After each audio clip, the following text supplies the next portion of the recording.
The highest income county in the country is a county in Virginia adjacent to the District of Columbia, which is a bedroom community for government employees. There was an article in the Wall Street Journal just within the last week. Said the Wall Street Journal in its article about the federal civil service, as the civil service regulations have ballooned to fill 21 volumes some 5 feet thick, government managers have found it increasingly difficult to fire employees.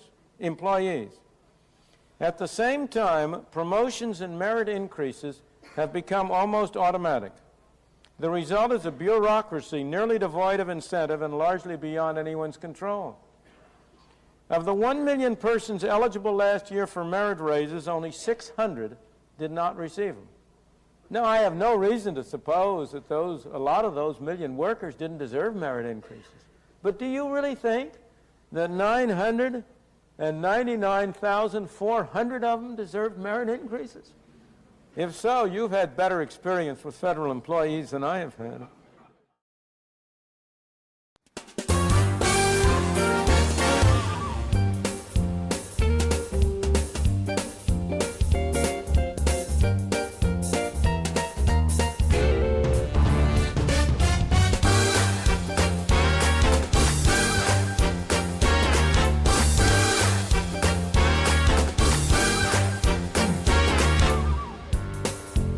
Ladies and gentlemen, now it's Too Late with Alan Mosley.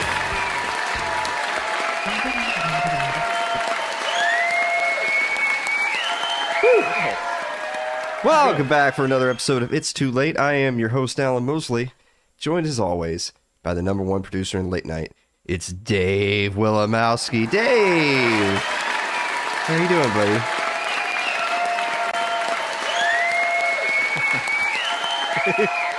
Yeah, doing all right.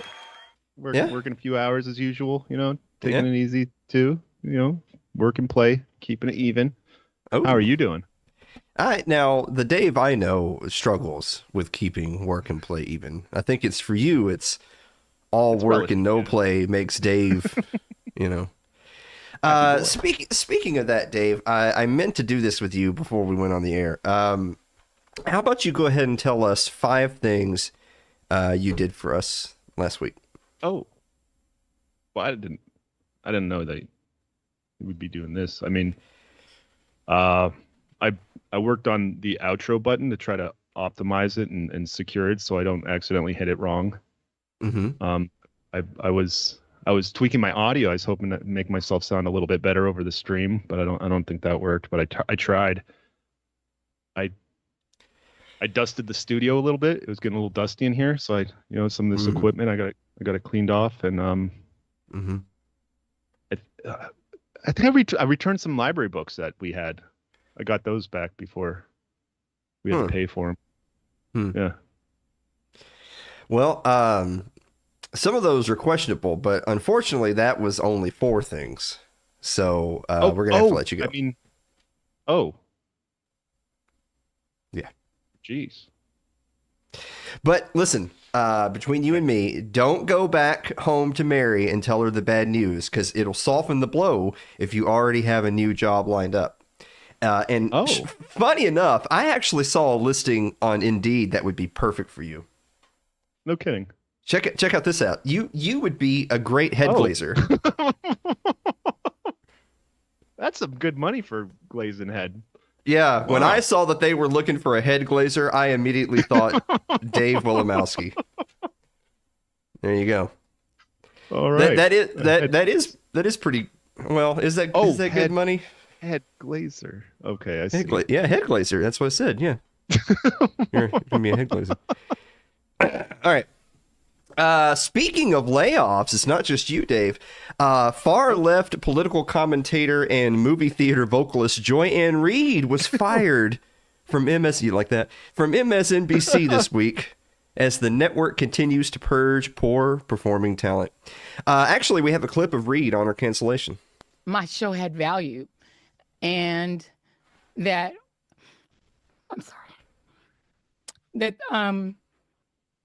what I was doing had value. Boy, it's tough to watch. Hey, so what's next for Reid? Death. Wow.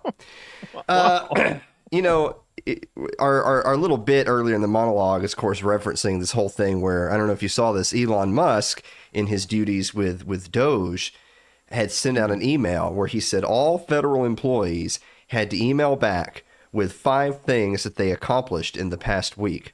And they were actually saying that anybody who failed to email back the list, that would just be considered their resignation. Like, this isn't, you just do it. Yeah. But you know, if you think about it, it's like, how hard can this be, right? Just email 5 things you did last week, and your job should be fine. It shouldn't be that hard to do. Easy. Yeah. Last I saw, I mean, there was something like a couple of million federal employees that, as of this recording, had not sent in a list of anything they got accomplished in the last week. Yeah, I know. Don't threaten me with a good time. But, you know, here we are making jokes about all these wonderful public servants potentially losing their jobs. And you've got all these people on the left saying, you know, you guys shouldn't be mocking people during their suffering.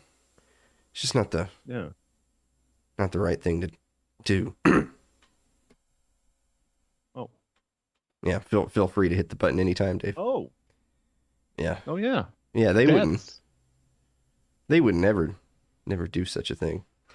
God, that bit worked better with, like, the correct timing. You should apply. You should apply to that position. $22.50 an hour? Are you kidding me? That ain't bad. Back in my day, it was just like $15 a man. It wasn't no $22.50 an hour. I mean, I don't know. I guess it depends on what you can get done in an hour, eh, Dave? You got to be proficient, yeah, and efficient. Illinois Governor J.B. Pritzker is in the news. Check this out. Turns out J.B. is no fan of RFK. He tweeted out this week that RFK's views are, quote, dangerous, misguided, and deeply disturbing. Deeply disturbing. He went on to say that he would push back on any attempts to disrupt the health and safety of the people of Illinois. Boy, it really sounds like quite the health junkie, that J.B. Pritzker. Do we have a picture of J.B. Pritzker? Oh, wow. Yeah. That's a lot of man. Yeah. A lot for you, maybe, huh, Dave? Not only that, there was also drama between members of Congress this week after Texas Representative Dan Crenshaw, old One Eye, he was accused of threatening to kill journalist Tucker Carlson. Oh. Now, the accusations were so serious that the representative from Georgia, Marjorie Taylor Greene, feel free, Dave. We're already up to strike 2. Jesus Christ, buddy. Still waiting. No, that's not it. You want to kill that? What are you doing, Dave? I'm already sick as a dog, and you can't hit the button. I was on the next one. I already skipped it. There you go. All right, go ahead and close that. Yeah, all right. There was drama between members of Congress this week after Texas Representative Dan Crenshaw, old One Eye, was accused of threatening to kill journalist Tucker Carlson. The accusations were so serious that Georgia Representative Marjorie Taylor Greene publicly asked Crenshaw on social media if the threats were true, to which Crenshaw replied, "Lol, no." Lol. Thank good we got that all sorted out. If Dan Crenshaw says it didn't happen, then it didn't happen. Have you ever met Tucker? We've talked a lot. If I ever meet him, I'll probably kill him. He's the worst person. Wow. So I think he might have said it. It's so weird to live in current year where, like, if people have you on video doing something, why would you lie about it? Like we're watching you do it. I'm guessing he didn't think it existed. Kind of like his left eye. And finally this evening, signs point to a possible end to the disastrous war in Ukraine as President Trump, while engaging in talks with Russia, has signaled an end of U.S. support for the Ukrainian regime. As a response, check this out. There's actually Ukrainian soldiers taking to social media to film themselves ripping the American flags off of their uniforms, which, by the way, why do they have American flags on their uniforms? Yeah, that is kind of weird. In protest of what they see as a betrayal by the U.S. government. Oh. Boy, you hate to see that. So what's next for the Nazis in Ukraine?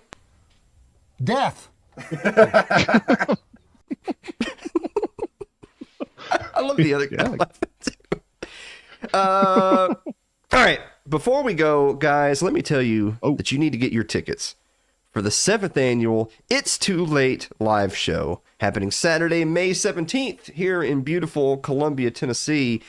Happening over at our old friend and the former #1 producer in late night, Blake Osborne, his new venue and petting zoo with the sloths, the lemurs, the kangaroos. Oh my God. Anyone who thinks I'm not telling the truth obviously wasn't here last year. What a time. Yeah. It's all true. And remember what I said about what the llama was going to do when you pulled up? Was I right or was I right? He was just doing this. Yeah, you'd punking me out. Yeah. Yeah. Yeah. He was like, yeah, come over here. Big boy, come over here. So there's the link in chat. There's also one down in the show note. Get your tickets.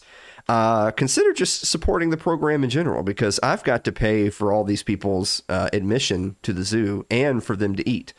And if you've seen our audience, boy, let me tell you, they can eat. Mm-hmm. That's the most politically correct way I can put it.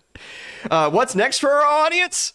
No, just don't do it. Guys, we're going to be back with the meme of the week in the viewer mail right after this commercial break.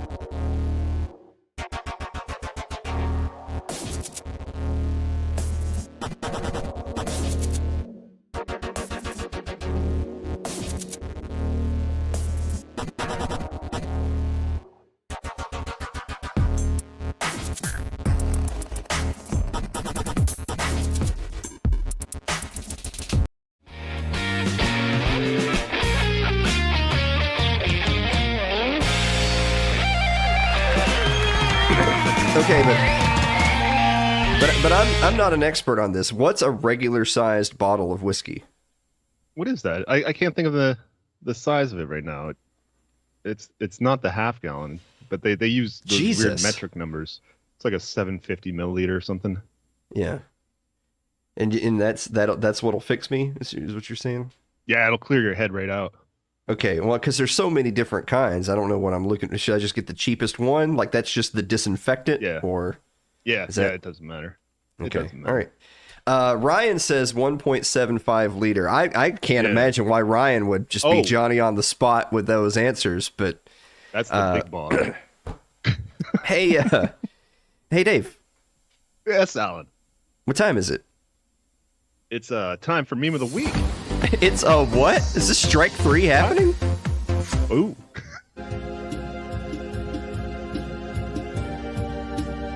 Oh no. Oh yeah. Yeah. Boy, that actually hits pretty close to home, to be honest. Yeah. Oh yeah. Yeah. I'm there. I knew you would feel it too.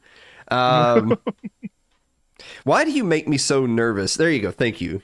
Turn the button off. But we do have a bonus meme. Check out the bonus meme. I think it's time for you to start to seriously consider salads. What do you mean?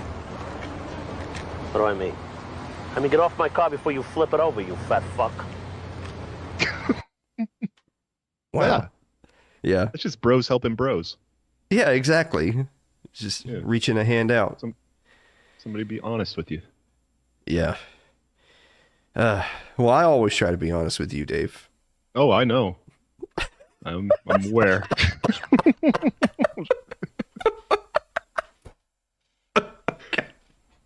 Honesty is. Oh, that hurt. I shouldn't do that anymore. I should go back to being miserable, because when I laugh, it hurts. Yes. So we won't laugh anymore tonight, I don't think. Yeah. I'll try not to be funny. Yeah. All the good content was already used up and you didn't hit the buttons right. I'm all mad. Yeah. Yeah.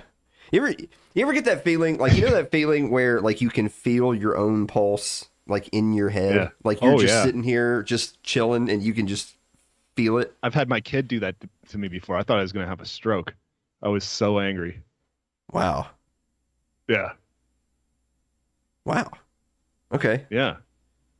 Well, I think we were going to Celeste's house. Yeah. Oh. I almost really turned the car around. I used the line. I'm like, I know it's cliche, but I am going to turn around and we're going to go home. Yeah. It's hard for me to visualize you in that place. Yeah, I'm usually pretty easygoing. But I can also neater to my family. Okay. All right. Well, okay. That makes, behind closed doors, there's nobody around. You just unleash. Yeah. How are we doing? Oh my God, we're doing so good on time. We might actually, like, you know how we do the whole bit where, like, we're really behind. Then I say, Dave, how are we doing on time? And then you're like, oh no, we're out of time. And then I say, oh, we'll answer the viewer mail anyway. Well, actually, this time we will answer the viewer mail anyway. Okay. Yeah. Let's do it.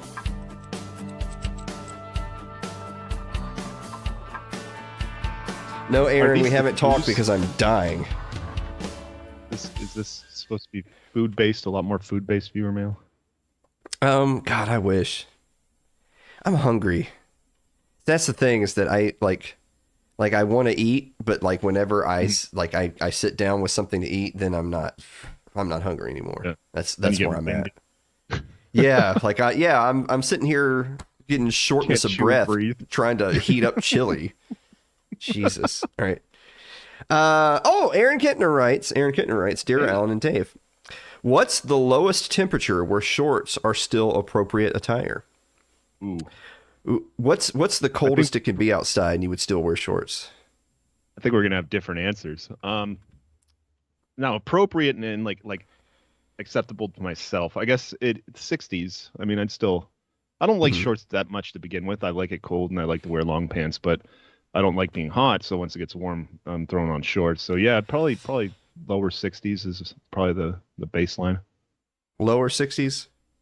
Yeah. See, for me, the thing is it's especially like in, here in Tennessee, we've already today, God, it was like 77 degrees today, as of February 26th. I know that's crazy.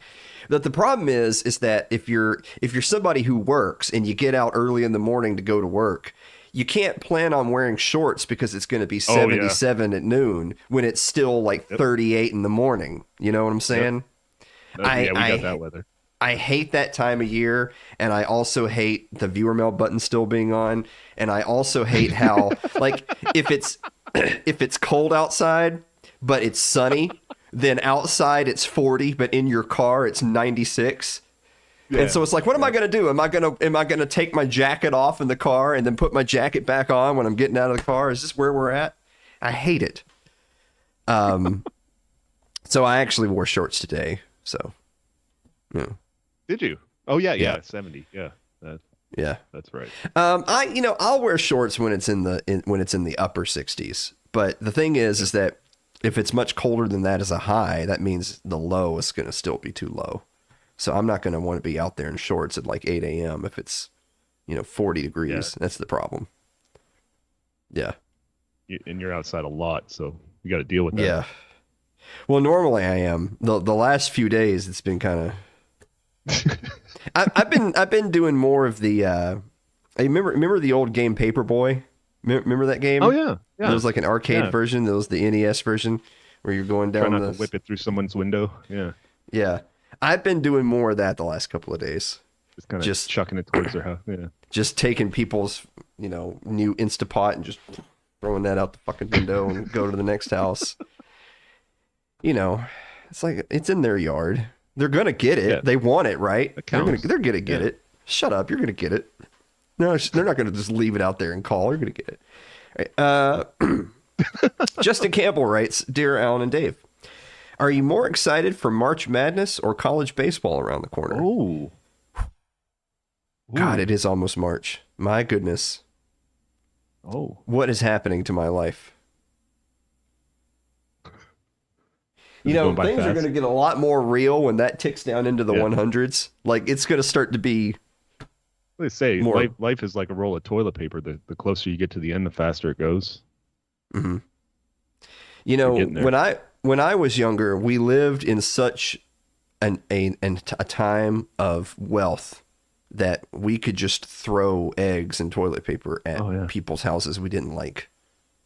Yeah. Have you ever really done that? No, we just threw rocks. You don't even have to pay anything. Point across a lot quicker. Yeah. Oh, no, we were really big into airsoft. Like when I was in college, we were big into airsoft. So we just, Did you really? I remember this one time. Gangsta. I'll change the names because I don't want to identify anyone. But my buddy Michael had a younger brother named Brian, and you know how it is. If you're the younger brother, then you're everybody's younger brother, and it's like, it's Brian.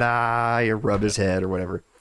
Well, of course, we get a little bit older. We're in our, we're in our 20, 21, 22 years old. We're kind of late college, and Brian at that point is like a senior in high school. And he's bringing a girl over to his house. So us, I mean, you know where this story's going. Yeah. So we all pile into Michael's car and we turn the headlights off and we're slowly rolling up the driveway to his house because he lives out in the country. And we're just blaring Another One Bites the Dust by Queen just as loud as his sound system will fucking go. Which is weird, by the way, because we're turning the lights off to be sneaky, but we're playing the sound system as loud as it will go out in the middle of the country. And so what do? We load our little airsoft Glocks and stuff and put on our bandanas and shit. Michael's dad was an FBI agent, by the way. So in retrospect, maybe we shouldn't have dressed in black and raided his house with what looked like firearms. He was cool with it. He was fine with it. Maybe he was such a good FBI agent that he already knew we were just bullshitting, and so he didn't kill us all. You were on his radar. Yeah, I was on his radar. Yeah. And so we run into the living room, and Brian's sitting on the couch watching a movie in the dark with his little girlfriend or whatever. So what do? We run in there. In the house? Yeah, we actually went in the house dressed in like ski masks and stuff with guns. Yeah. Oh. Yeah. Well, of course. Drive-by. No, I would never hit him because he's not my little brother, but he was Michael's little brother. So Michael actually pistol whips him in the back of the head. The airsoft guns are really real if you hit people with them rather than pull the trigger. Yeah. Club. Yeah. Yeah. And so he hits them over the head. We pick him up one by each arm and we drag him off the back of the couch and we drag him into the car and throw him in the back seat. We drive off. And you know what the girl did? I'm wondering. Nothing. She didn't even scream. Wait. She's just like, well, what are you going to do, you know? Another one bites the dust. Exactly. Exactly so. Boy, that's a great memory. I hope they found him, you know? Yeah. I don't remember what happened after that. I'm sure he made his way back. I mean, I'm sure he's probably doing fine. I mean, he was 18. He knows how to get back to his own house. Mm-hmm. I don't even remember where. I mean, we didn't take him back. We left him somewhere. But, you know. Yeah. It's good exercise. Walk. Those things work themselves out. Yeah. I don't remember what the question was. Justin, it's March Madness. Who the hell cares about any of these things? Yeah, right. Yeah, I know. Have you seen the economy? I ain't got time for. Yeah. Bigger things going on in the world right now. Yeah, we don't have time for non-footballs. Mm-hmm. Yeah. All right. Andrew Avery writes, Dear Alan and Dave, if you dropped your toothpaste, would you be crestfallen? Oh.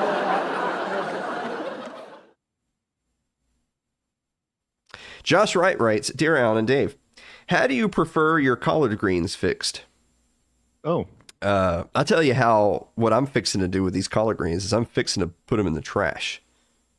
Yeah, I don't know what any of that means. I know you wouldn't. I know you wouldn't.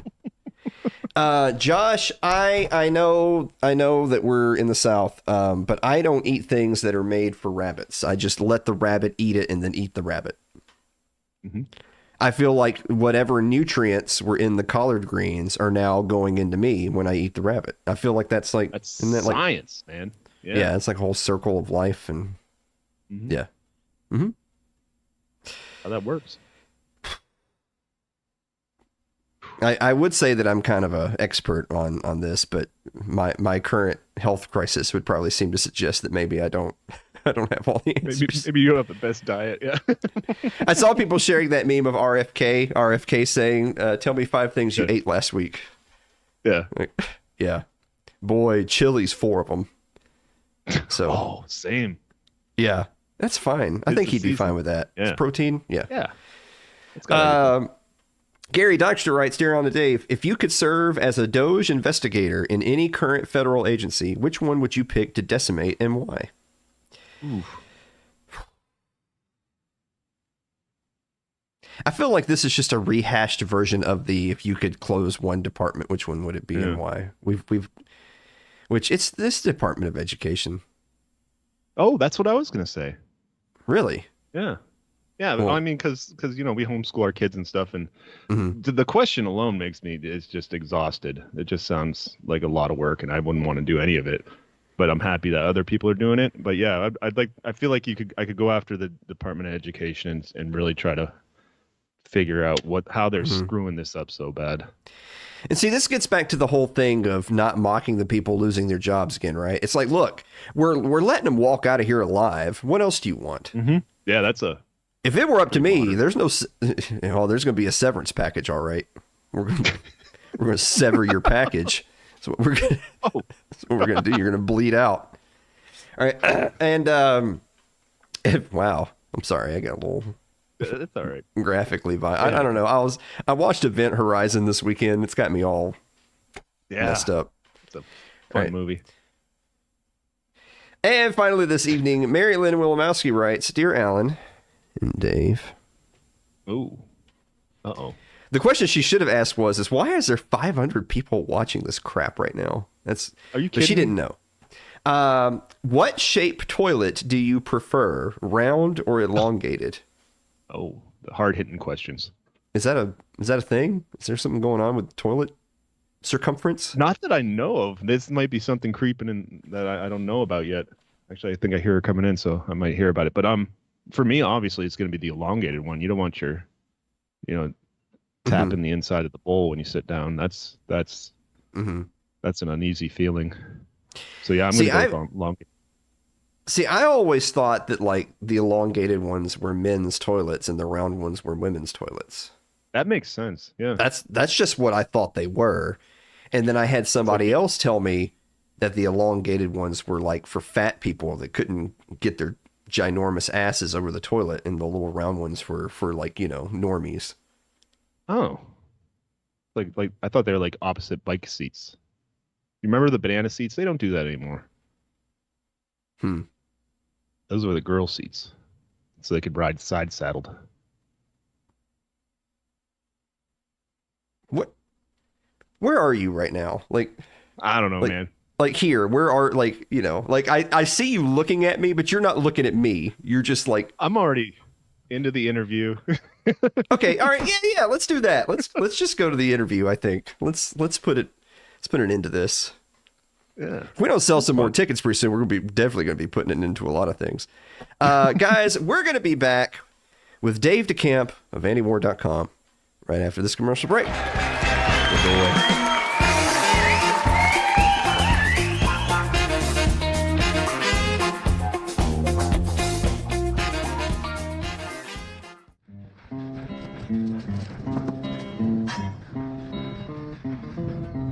One evening as the sun went down and a jungle fire was burning, down the track came a hobo hiking, and he said, "Boys, I'm not turning. I'm headed for a land that's far away, beside the crystal fountains. So come with me, we'll go and see the big rock candy mountains. In the big rock candy mountains, there's a land that's fair and bright."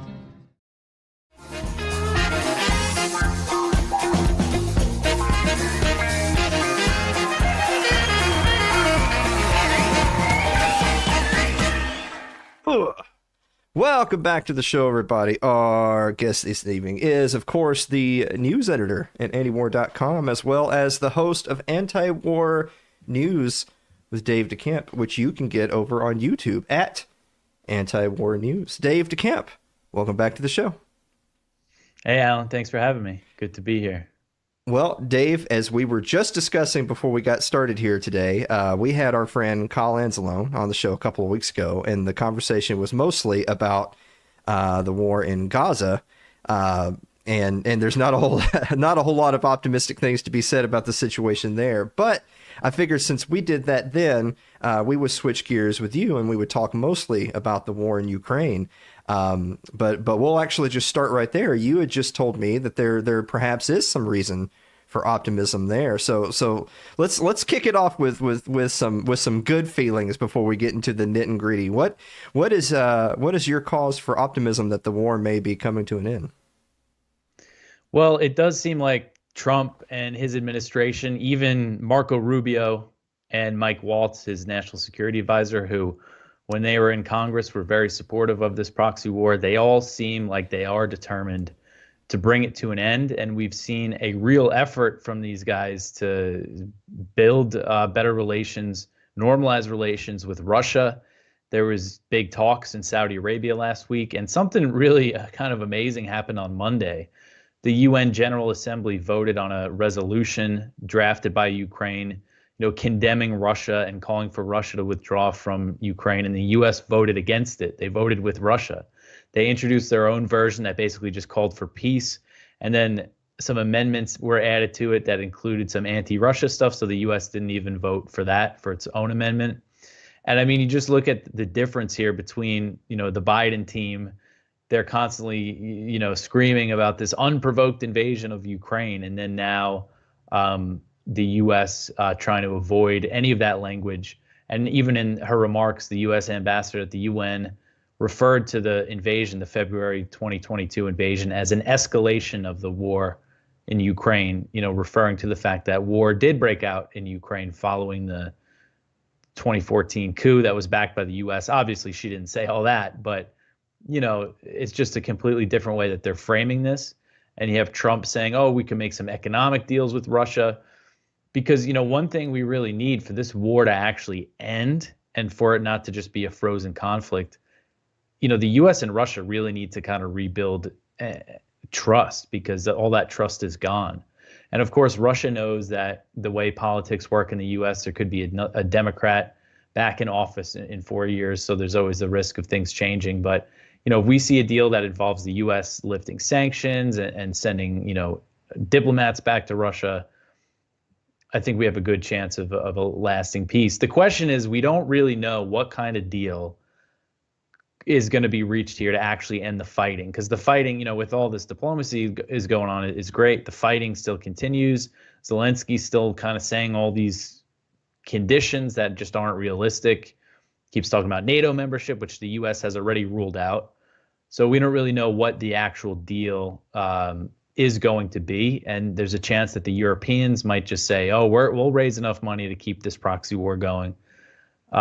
Hopefully, that's not the case, but it's just not exactly clear. But we see Trump officials saying that they think a deal to actually end the war could be reached in just a few weeks. Well, to unpack a couple of things you said there right off the bat, I want to take a brief second to talk about Marco Rubio.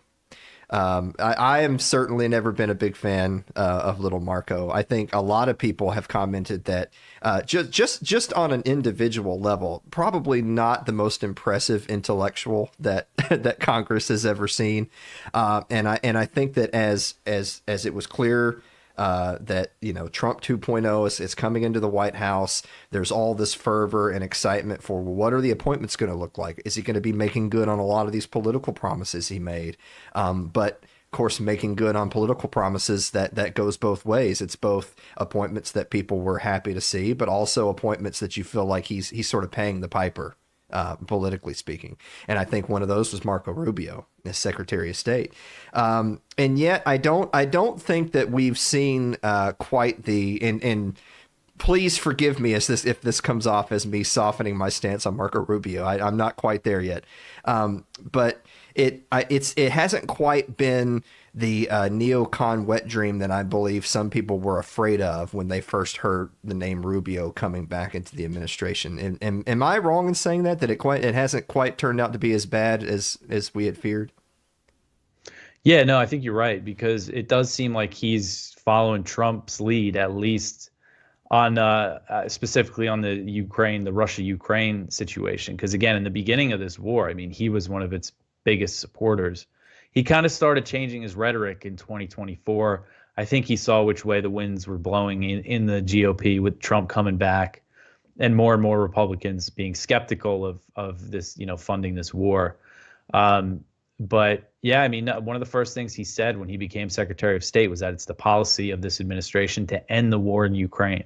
Now, on the other hand, he's said some really awful things about Israel and Gaza, basically making it clear that he would support Israel restarting the war, the bombing campaign, the siege in Gaza. And there's all other things, questionable things with Latin America. He's a big hawk on Cuba and Venezuela, and we've seen them kind of turning up the sanctions again on Cuba. I mean, there's not really much left that they can do, but basically reversing the few things that Biden did, easing sanctions on Cuba. And, with China, Rubio is a huge China hawk, but we just haven't seen too much with everything else going on. It's been hard to gauge how they're really going to approach China. But I mean, the fact is, this is, I thought it boded poorly for the Ukraine war, the fact that he was Secretary of State. I thought there's no way Marco Rubio is going to be the guy who negotiates an end to that war, but he has exceeded my expectations in that sense, but I didn't have very high ones. Well, on a similar note, I think that a lot of people look. I want to see the war come to an end as swiftly as possible. That's an evergreen statement just for all wars ever. But I think that you can sort of kind of classify people into two different. I don't even know if they're necessarily separate groups, but there's two separate sort of priorities. The first one being is, look, we'd love to see the war come to an end swiftly with as little loss of life as possible. But also just purely from I don't know if calling it a nationalistic view is really the right way of putting it, but we want to see U.S. involvement brought to zero as quickly as possible. I feel like a lot of people feel the same way as it pertains to Gaza. It's like, look, I don't want to see the killing, but I definitely don't want to know that the United States is involved in perpetuating it. So as it pertains to Ukraine, I know that there is sort of this, these recent headlines of Trump and Putin having conversations and sort of reopening those diplomatic channels, which is all great. But for the domestic side of things, is that bearing fruit here? Is the United States, is Congress, is spending, is military aid, are those things being brought to a close? Because I feel like a lot of people from the very beginning have said in a lot of these international conflicts that, like, well, look, if the spigot were turned off on the U.S. side of things, then a lot of these conflicts would reach a natural end much more quickly. Yeah, well, I mentioned before that maybe the Europeans, a lot of the European leaders are really scrambling here, trying to come up with their own plans to basically keep the war going, or actually really what they're discussing now. They're not even discussing that. They want to deploy troops to Ukraine as part of a ceasefire deal. For some reason, that's like their whole big idea. But they're also saying, oh, we need the U.S. to be involved, or, it doesn't mean anything. So basically, that does confirm, that if the U.S.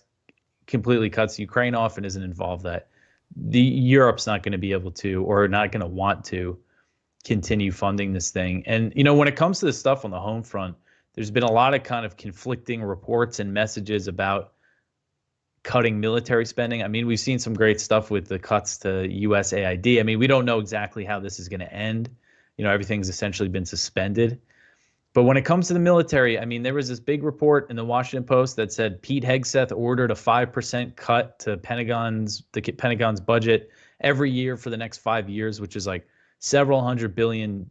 And I got really excited about that. But it turned out the Washington Post completely misrepresented that story. And it's like a redirection. They're going to cut certain things, but then spend that money.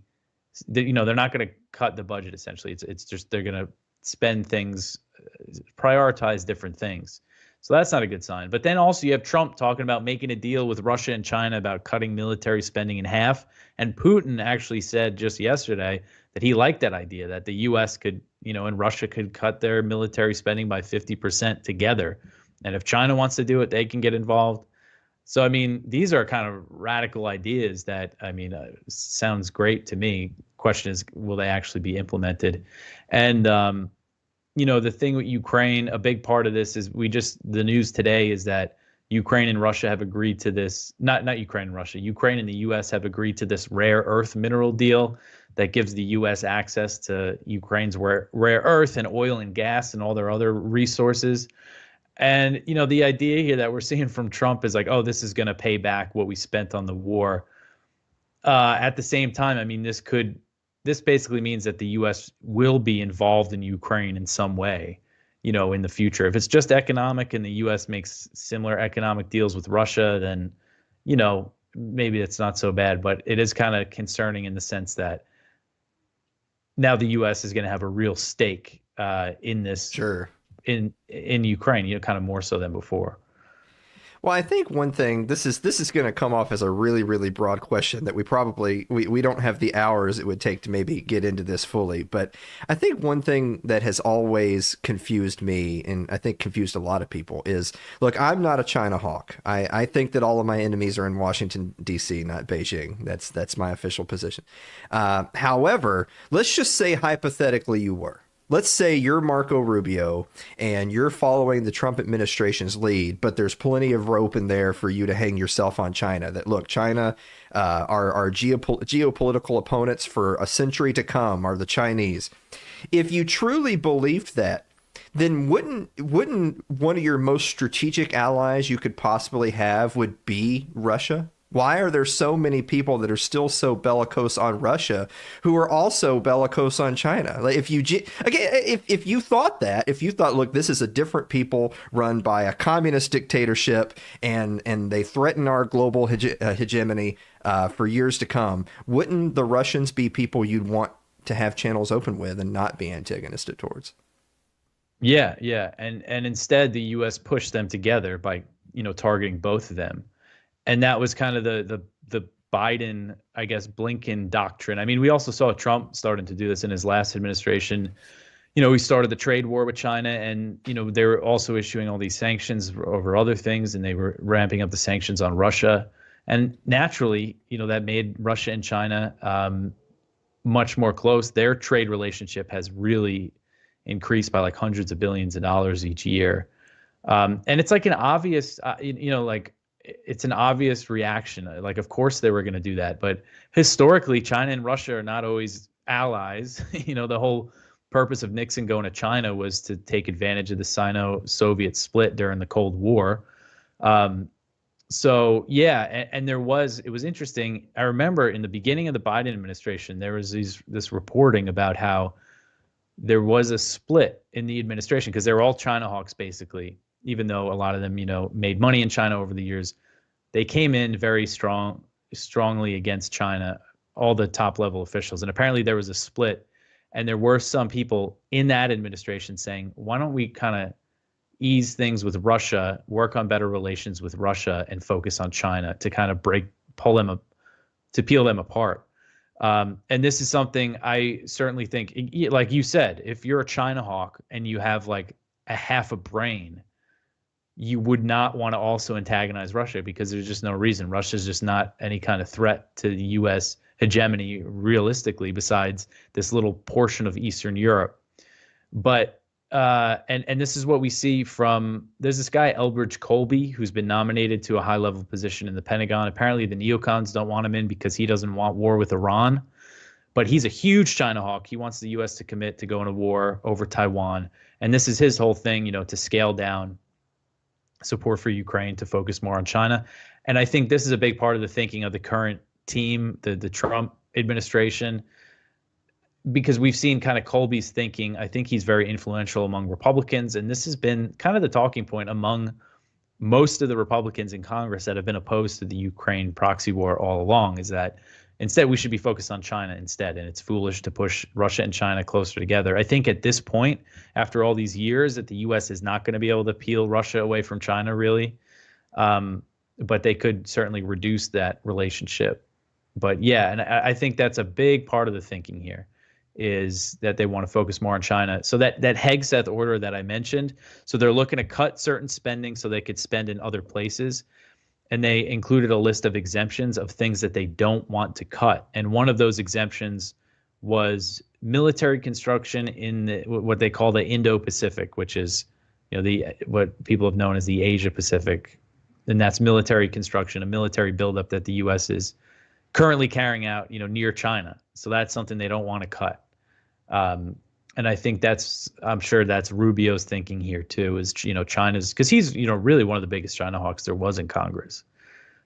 And so same thing with Mike Waltz. So that's definitely a big part of the thinking.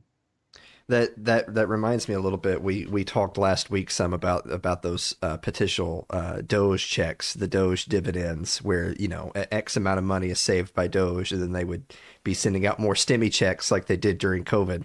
And I thought that was so funny because in my mind, the whole idea behind that movement was to attack deficit spending and to reduce the budget, and then hopefully start working on the national debt, which would only be a good thing. That would only help to strengthen the dollar. And of course, these guys, what do? The moment they start even beginning to crack that egg, their idea for all that money they were saving was to turn around and spend it. I just thought that was so funny. That it seems like that's sort of becoming a common trend that is concerning, to say the least. That they're not really. Of course, we've known this for a long time, right? In years past, whenever a politician said, "I support X cut," they didn't actually mean a cut. They meant a cut in the size of growth. That's what they actually meant. So it wasn't really a true cut.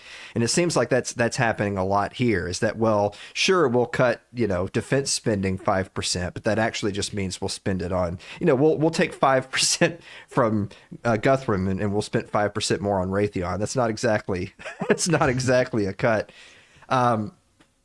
So one other thing that I definitely wanted to touch on was going back to specifically sort of the U.S. involvement. I've seen some headlines, especially over the last week, so as these diplomatic channels are reopening and the potential for Trump and Putin having actual sit-down meetings, having negotiations, talking about what the end of the war might look like.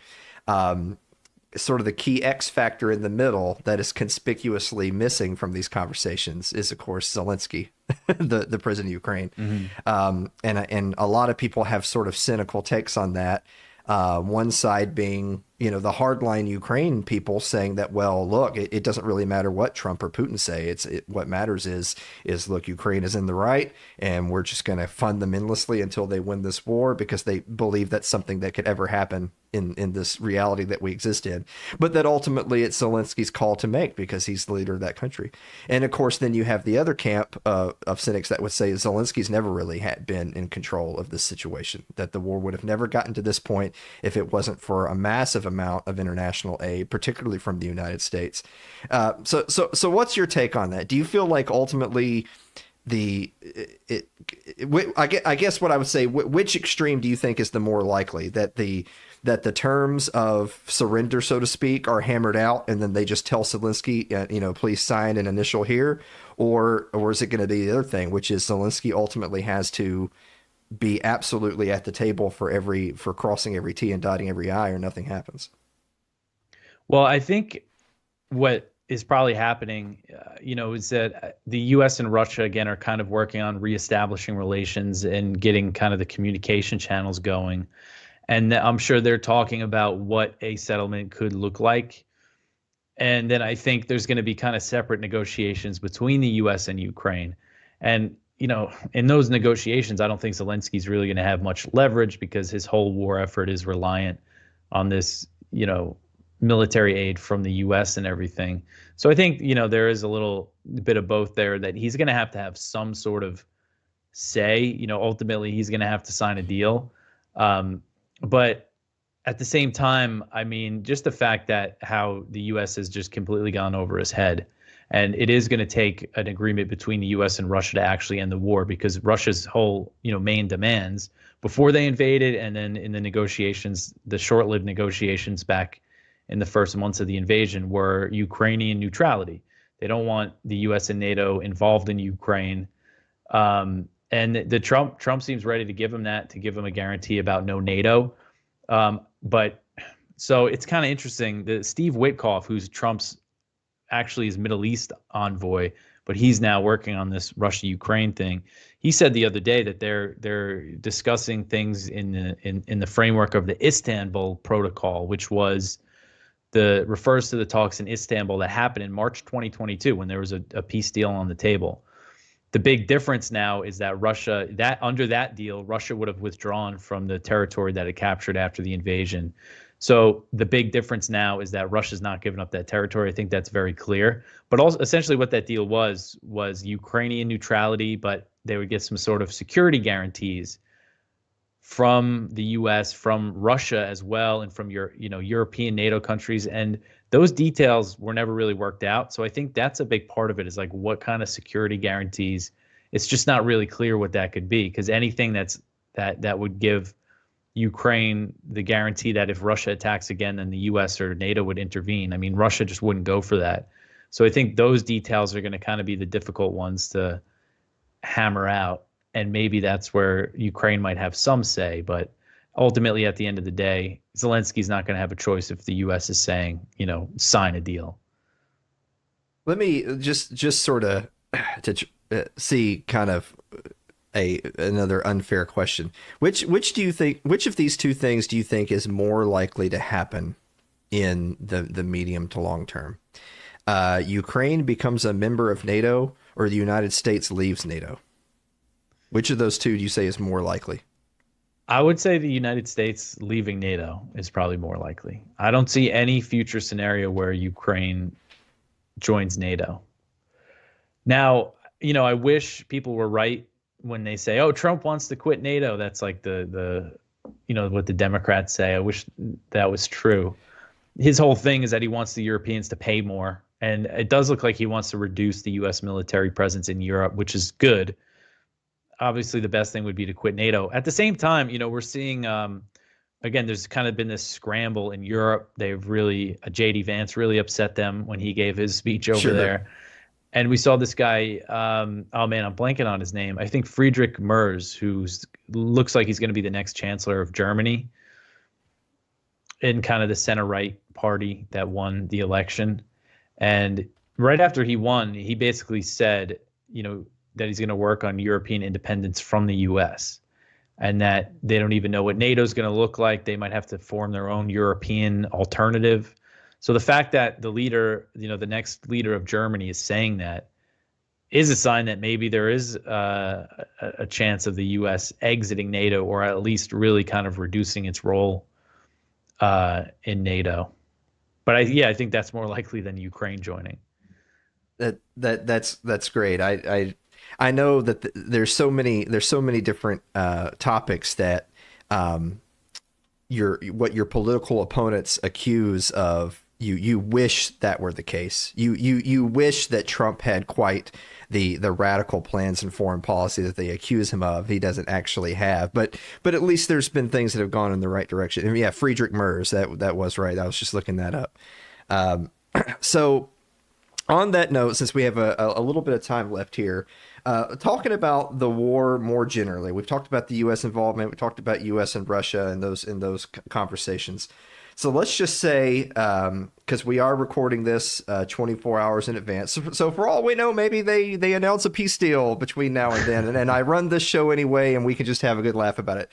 But let's say I call you up tomorrow and say, Dave, good news, our segment's retarded now because the peace deal is in. What if you had to prognosticate, what would you say that deal looks like? What do you think that the territorial boundaries look like for Ukraine? What do you think some of the stipulations ultimately are going to be? And who do you think would be the key people that would be trying desperately to put a stop to that deal in the last minute? I mean, I think that the lines would look a lot would look like what they look like now, like what Russia controls, it would keep. There's like little parts where they've sliced into other oblasts that they haven't, officially annexed, that they might, hand back, because Ukraine has like a really small piece of territory in Kursk inside of Russia. Maybe they would exchange that territory. The thing is, so if you look at the eastern Donbass region, you have Donetsk and Luhansk. Russia doesn't control all of it, but they control the vast majority of it at this point. And Russia is saying that they want all of those provinces, all of those oblasts that they've claimed to annex, even the parts that they don't control. But I think they would probably agree to a deal where basically they keep the territory that they have. And I think that's just realistically going to be what the deal is. And then, other details, Ukrainian neutrality, the security guarantees, like I said, I'm having a hard time imagining what it could be. Russia has been hinting that, because you have the Europeans, the UK and France talking about this big European deployment. I think there's a chance it could be some sort of UN peacekeeping mission, in like a demilitarized zone. But at the same time, Russia's been really clear that they don't want any kind of frozen conflict, so they might not want something with a demilitarized zone. So it's tough to say what those security guarantees for Ukraine would actually look like what that would mean. And, the more I'm thinking about it, I do actually think it's probably not a long ways off, but I would be surprised if, I got that phone call from you tomorrow that a peace deal was reached. I think there's a chance, and this is what I think the Trump administration wants, is ceasefire, declare a ceasefire and then start negotiations. And then those negotiations might take a long time, but I think it would be really good to do that, to just, stop the killing, as Trump keeps saying he wants to do, because, you check the reports every day, many people are being killed in Ukraine and in Russia. The fighting hasn't slowed down at all. But so hopefully, I hope ceasefire, and then they start hammering out the negotiations. Well, on a related note to that, in that scenario we were just discussing, what does the future look like for President Zelensky? I mean, he's done. If he's got to hold elections, he's done. He can go live in his villa in Miami or whatever other properties he has. And I think that's, this is kind of a wild card here. One thing that the U.S. has done in Ukraine is help build up this really nasty intelligence service that's capable of killing people, carrying out these covert attacks way behind enemy lines in Russia. And there's always a chance of maybe Zelensky or his intelligence services, who don't want the war to end, doing something big. That's always a possibility here, because when it comes to Zelensky, I think he's just done. And his legacy is going to be this war and losing all this territory when he could have negotiated something earlier on. But he listened to Joe Biden, the guy whose brain was basically melting out of his ear for his whole presidency. He decided to just do whatever he told him and fight the war, and that got all these Ukrainians killed. So the future doesn't look good for him, but maybe he could, move to the U.S., get a nice job at the Atlantic Council or something, and live in his villa. Well, good for him. I'm glad things are going to turn out all right. One last thing before we wrap up, to piggyback on that. So you had mentioned that there's always the unfortunate chance that there might be elements within Ukraine that plan something catastrophic that would cause the war to continue for at least some time longer, that would kill a peace deal, at least in the immediate future. What about European leaders more broadly? I mean, you had mentioned before that they kind of sort of have already taken this attitude of, well, whatever rhetoric we have, we really need the U.S. on board, or it's kind of a non-starter. Do you think that ultimately, if a peace deal is reached and Trump and Putin and even Zelensky are signing off on it, is that it? Has peace been restored to Europe for all time and we can live happily ever after? Or are there going to be European leaders that just can't leave it alone? Yeah, I mean, this is again, you just see the reaction from them. they're all very unhappy with what Trump has done. But at the same time, you even have like Poland, who, they're very hawkish on Russia, because of the history there, of course. And they really spend on their military. But even they're saying, when you have Starmer and Macron talking about sending troops to Ukraine, they're saying they don't want anything to do with it. That the Eastern European countries, who again are more antagonistic toward Russia in general, almost seem like they're ready to call this thing quits. And so I think that's a good sign, because earlier in the war, it was Germany and France were the ones that were trying to end it, and it was the Eastern European countries who were all about it. So that's kind of reversed. And so with Macron, for years he's been talking about this big troop deployment that he wants to do to Ukraine, even before they were talking about ending the war.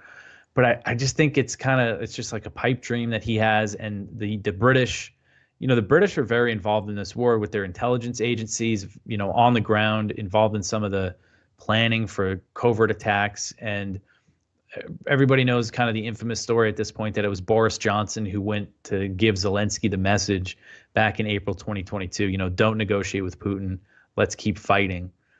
So the UK, but they don't have a military. I mean, we see these former British generals laughing at Starmer, at these plans, to saying that the British military is in no position to do any kind of deployment like this. They're out of weapons. They've sent them all to Ukraine. So it's just, the UK is kind of a joke. So I think they'll just they'll learn to live with peace in Ukraine. And I think eventually the risk of war will go away. Hopefully. The UK is a joke. Evergreen tweet right there. I'm going to tweet that as soon as we're done. Dave, where can people go to support you and check out more of your content? All my writing is at antiwar.com. I do the news section, kind of just short news stories every day. Follow me on X at DeCamp Dave. Listen to my show, Anti-War News. It's about 5 days a week that I put it out, going over the stories I cover. That's on YouTube, or you can watch it on Rumble, or listen to it wherever you listen to podcasts.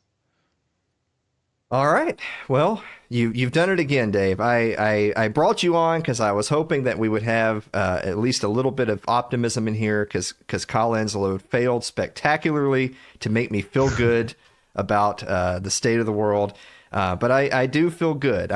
You know what? I hope that I do have to call you to tell you that this whole segment is baloney, because a peace deal has been reached. But I'm cautiously optimistic for the future. So, Dave, thank you so much for coming back, buddy. Thanks, Alan. Guys, we're going to be back to wrap up the show right after this commercial break. Don't go away.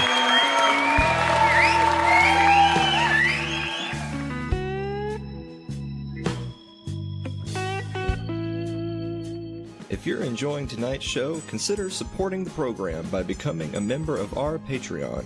That's over at patreon.com/Alan Mosley.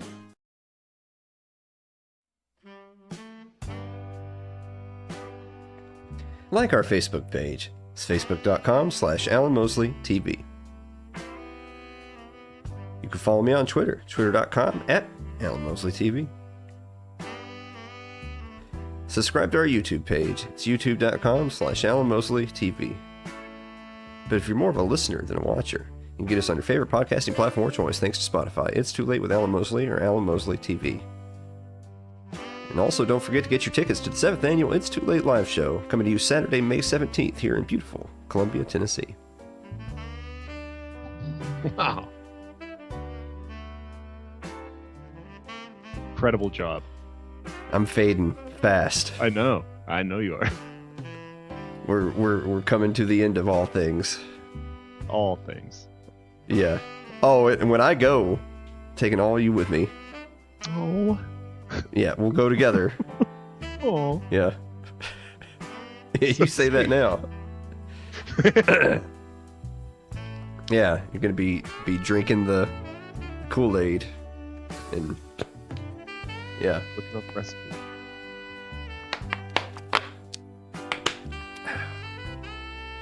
This isn't even like the real Kool-Aid, you know? Like, I get just bottles of water and I do the little squirt bottle thing. Yeah. You ever wonder... That's probably no good for you. Maybe that's why you're sick. What is in that stuff that it can be like 0 sugar, 0 calorie, but it tastes exactly like the real thing. What is in it then? Really bad chemicals. Yummy chemicals. You know. Best science can give. Hey, Lyle. He said, hey, Alan. Good old red dye. That's right.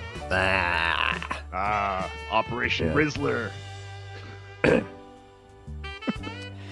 I'm not thinking after party. No, not at all. I can't believe you made it this long. I'm probably not even going to upload the show until tomorrow.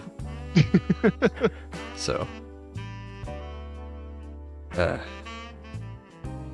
oh, proud wow. of you. Gifted a sub. And I don't even know who that is. Sudden Apollo?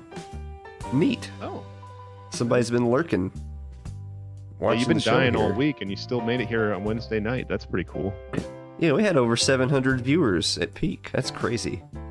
Good thing you showed up. Yeah. Tell you what, we recorded the spot with Dave DeCamp in advance. It crossed my mind. I thought about calling you up and being like, Dave, you need to get on Skype. We're just gonna go ahead and record. We're gonna record the monologue, and then we're just gonna. Well, you're still breathing. Yeah, I'm gonna get out of here. You have to just summon up all of your will to just I'm fine. There's nothing wrong, and then just got to push yourself a little harder. Yeah. But man, when you run out of gas that time, then it's off the fucking cliff. It's over. That's where I'm at right now. That's where I'm at. I thought today was Thursday all the way up to like 2 in the afternoon. I'm dead serious. I guess we should probably get out of here while the music's still playing. Yeah, let's get out of here. Yeah. Guys, thank you so much for watching another episode of It's Too Late, and we will see you next week. God, I can't wait until that's a lie and we don't see them next week. That's gonna be the best. About? We love our fans, friends, our friends. Good night, Ryan. Hey, there's Sudden Apollo. Good night, everybody. Oh, it's 9/11. That's wild. Oh, what a time to end the show. 9/11. Yeah. Oh, the music faked us out. 9/11. That was awesome. You know who did 9/11?